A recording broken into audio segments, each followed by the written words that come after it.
tava falando, eu tava dando uma olhadinha aqui na matéria da Gazeta. O Elon Musk, ele tá no inquérito e ele é investigado por, segundo Alexandre de Moraes, que acha que ele é o CEO da empresa, né? Vamos frisar isso. Segunda vez que ele no despacho coloca lá o Elon Musk como CEO. É burro. Burro. Ou muito mau caráter. Ou os dois. Burro e mau caráter. Investigado por suposta incitação ao crime, desobediência à decisão judicial e obstrução de justiça e suposto embaraço à investigação de infração penal que envolva organização criminosa.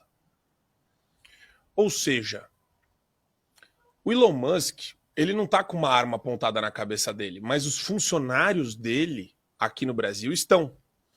E é por isso que saiu aquela manchete patética, ridícula da Reuters, falando, olha, Musk retroage, retrocede, Musk, né, calma lá, dando aquela ideia de arrefecimento, uma espécie de deixa-de-cismo à la Barroso. O ministro Barroso fala, gente, já virou a página, chega, deixa correr. Porque qual que é o único trunfo do Alexandre de Moraes nessa história inteira? É manter tudo em sigilo, ameaçar todo mundo. Ele ameaça, ele sequestra as pessoas. Você tem brasileiros sequestrados e torturados até hoje. Daniel Silveira é exemplo. Você tem o Felipe Martins, preso há 60 dias, mais de 60 dias. Tem pedido da PGR para soltar. Mas eu vou colocar aqui, ó, a PGR também no olho desse furacão. A PGR, da mesma forma que a Globo é cúmplice dos crimes e da tirania do Alexandre de Moraes, do Barroso, do Gilmar Mendes, da Carmen Lúcia, dessa quadrilha que se instaurou no Supremo Tribunal Federal, eles fazem parte da quadrilha. É assim, você, na máfia, cada um tem uma posição diferente. Então você tem o hitman, que é o cara que mata. Então a gente pode chamar o Alexandre de Moraes de hitman. É o assassino da máfia. Aí você tem a pessoa que chantageia, a pessoa do discurso, a pessoa que tenta apaziguar a situação, mas sempre vai te operar, sempre vai te sacanear. Esse é o Barroso. Você tem o consigliere, que é o Gilmar Mendes, o Sapo Intanha. Você já viu a foto do Sapo Intanha, não? É o Sapo Intanha. Conselheiro. Obeso, assim.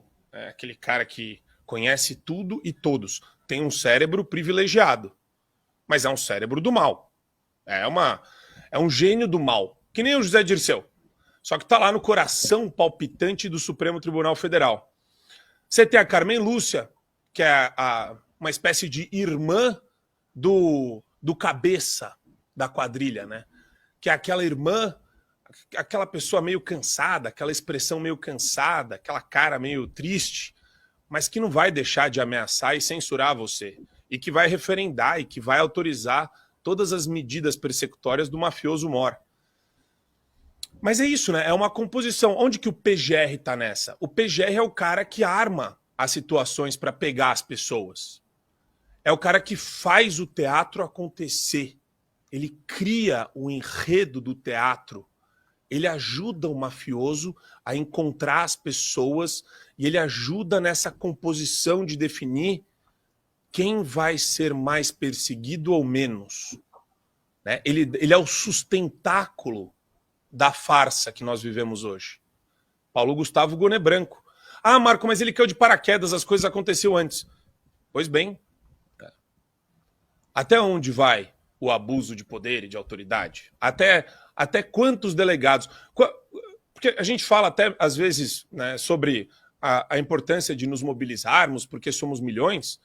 Não é que são só 11 ministros golpistas. Você tem mais. Faz parte do golpe a PGR, faz parte do golpe a Polícia Federal, uma Gestapo Federal, a gente pode chamar de Gestapo Federal. O que mais que faz parte do golpe? Marco, você ofende os policiais federais generalizando dessa forma.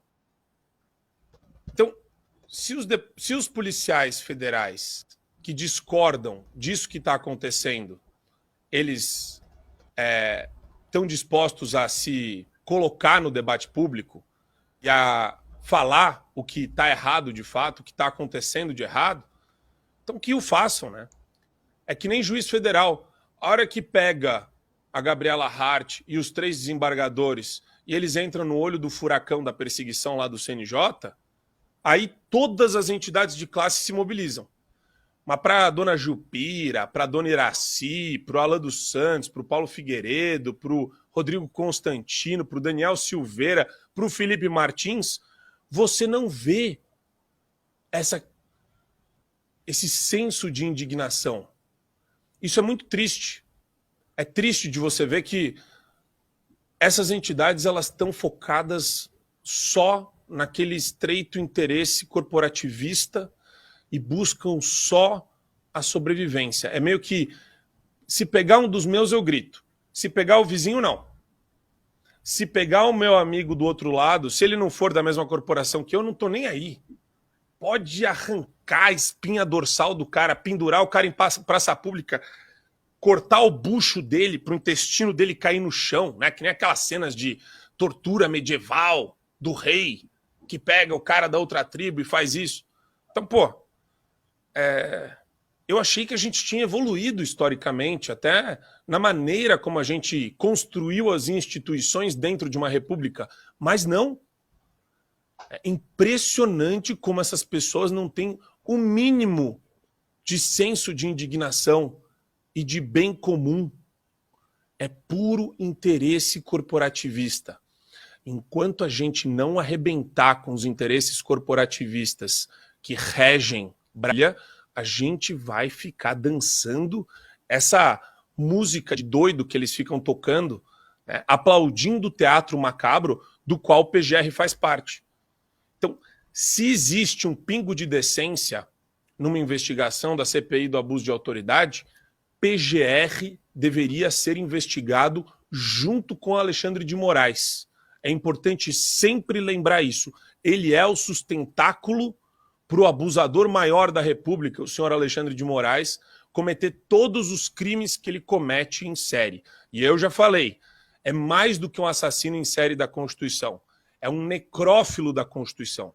Depois de assassinada, o cadáver da Constituição é estuprado e vilipendiado por Alexandre de Moraes, sem a menor vergonha na cara, com os aplausos do PGR, da Carmen Lúcia, do Barroso, do Gilmar Mendes, da Polícia Federal e de todo esse antro cancerígena que permeia Brasília.